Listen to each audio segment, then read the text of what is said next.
మూత్రంలో మంట తగ్గడానికి ఔషధం తయారు చేసుకోవడానికి కావలసిన ద్రవ్యాలు: పల్లేరు కాయలు, వట్టివేళ్లు, చందనం, సుగంధి పాల. డాక్టర్ గారు, ఎలా తయారు చేసుకోవాలంటారు? ఇందులో 2 స్టెప్స్. ఒకటేంటంటే ముందు ఔషధం తయారు చేసుకొని రెడీగా ఉంచుకోవడం. దాన్ని ఎప్పటికప్పుడు ఏం చేసుకోవాలనేటువంటిది తర్వాత చూసుకుందాం. సో, మొట్టమొదట ఆ ఔషధ ద్రవ్యాలన్నీ మనం కలుపుకునే పని చేద్దాం. ఒక బౌల్ రెడీగా పెట్టుకోండి. మొట్టమొదటి ద్రవ్యం ఇందాకే చెప్పాను కదా!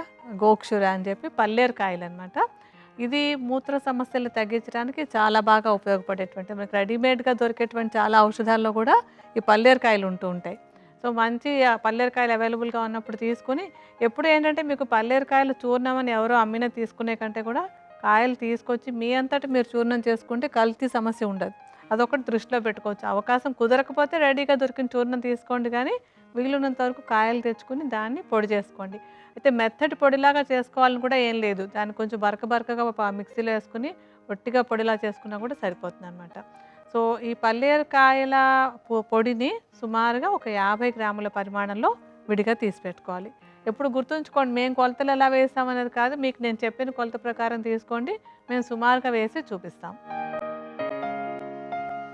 ఇప్పుడు ఇంకొకటి ఏంటంటే వట్టివేళ్ళు. వట్టివేళ్ళు మూత్రంకి సంబంధించినటువంటి ఇన్ఫెక్షన్స్ అన్నింటిలో కూడా చాలా బాగా పనిచేస్తాయి. ఎందుకంటే వట్టివేళ్ళకి చలవ చేసేటువంటి గుణం ఉంది. మూత్రలం అంటాం, అంటే మూత్రం సాఫీగా అయ్యేలాగా చేసేటువంటి గుణం. తర్వాత ఏంటంటే ఏదైనా ఇన్ఫెక్షన్స్ ఉంటే అది పోగొట్టడానికి కూడా చాలా బాగా పనిచేస్తుంది అనమాట.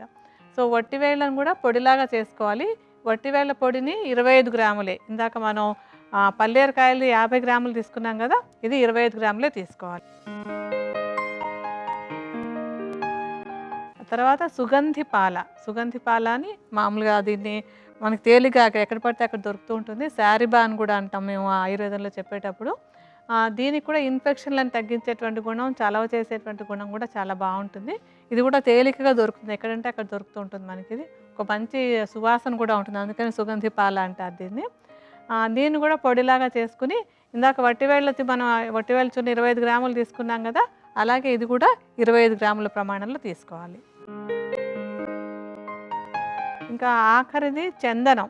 చందనం ఏంటంటే మూత్రానికి సంబంధించిన ఇన్ఫెక్షన్స్ అన్నింటిలో కూడా చాలా మంచి ఔషధం. అసలు చందనమే మనకు తెలుసు కదా చలవ చేస్తుంది అన్నది. మూత్ర సమస్యలు అన్నింటిలో కూడా బాగా చలవ చేసేటువంటి మూలికలన్నీ ఎక్కువ వాడుతూ ఉంటాము. చందనానికి కూడా మూత్రంలో ఇన్ఫెక్షన్స్ అవి ఉంటే పోగొట్టేటువంటి గుణం చాలా బాగుంటుంది. మూత్రం సాఫీగా అయ్యేందుకు కూడా సహాయపడుతుంది ఇది. చందనాన్ని మెత్త పొడిలాగా చేసుకుని ఈ చూర్ణాన్ని కూడా తీసుకోవాలి. అయితే చందనాన్ని మనం అందులో కలిపేయం, విడిగా ఉంచుకుంటాం.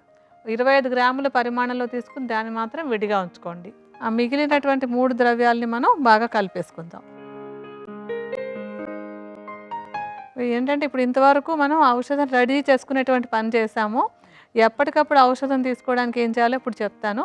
అంటే ఇలాగ చేసేసుకున్నాక చందనాన్ని విడిగా ఒక సీసాలో పోసి ఉంచుకోవాలి. మిగతా 3 ద్రవ్యాలని ఒక సీసాలో పోసి ఉంచేసుకోండి.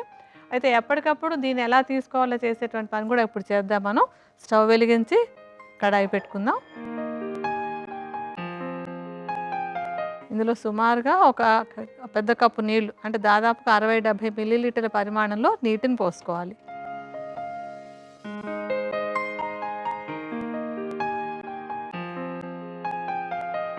ఇప్పుడు ఈ నీళ్ళల్లో దాదాపుగా ఒక 10 గ్రాముల పరిమాణంలో మనం కలిపినటువంటి ఆ చూర్ణాల మిశ్రమాన్ని ఇందులో వేసుకోవాలి. అంటే ఒక పెద్ద చెంచాడు నిండా తీసుకుని వేద్దాం. దీన్ని కషాయంలాగా కాగనివ్వాలి, బాగా మరిగేలాగా కాచుకోవాలి.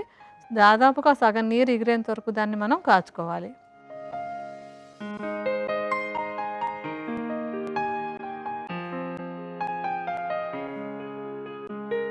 సగం ఎగిరిపోయింది కదమ్మా. మంచి వాసన కూడా తెలుస్తుంది మీకు, మంచి సుగంధం అంతా కూడా వస్తుంటుంది. ఇప్పుడు ఈ స్థితిలో దీన్ని మనం తీసుకుని వడపోసేసుకుందాం. ఒక వడపోసుకునే దాంట్లోంచి తీసుకుని ఒక బౌల్లో తీసుకుందాం.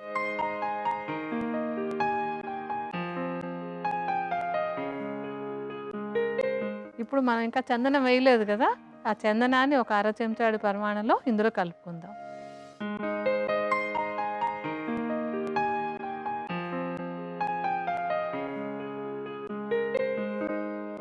సో, మూత్రంలో మంట సమస్యను తగ్గించడానికి మనం ఔషధం రెడీ చేసినట్టే లెక్క అనమాట.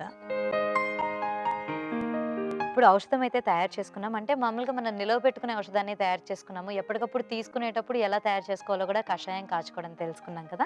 దీన్ని ఎంత పరిమాణంలో ఎలా తీసుకోవాలంటారు డాక్టర్ గారు? ఇప్పుడేంటంటే ఈ కషాయాన్ని ఎప్పటికప్పుడు తయారు చేసుకోవాలి. అంటే మనం అనుకున్నట్టుగా ముందు పొడి తయారు చేసి పెట్టి ఉంచుకుంటాము.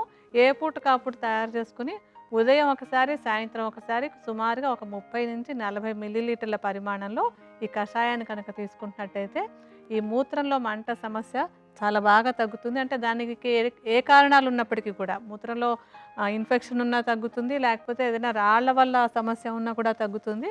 మూత్రంలో ఉండేటువంటి ఎలాంటి సమస్యని తగ్గించుకోవడానికైనా సరే ఈ కషాయం చాలా బాగా ఉపయోగపడుతుంది.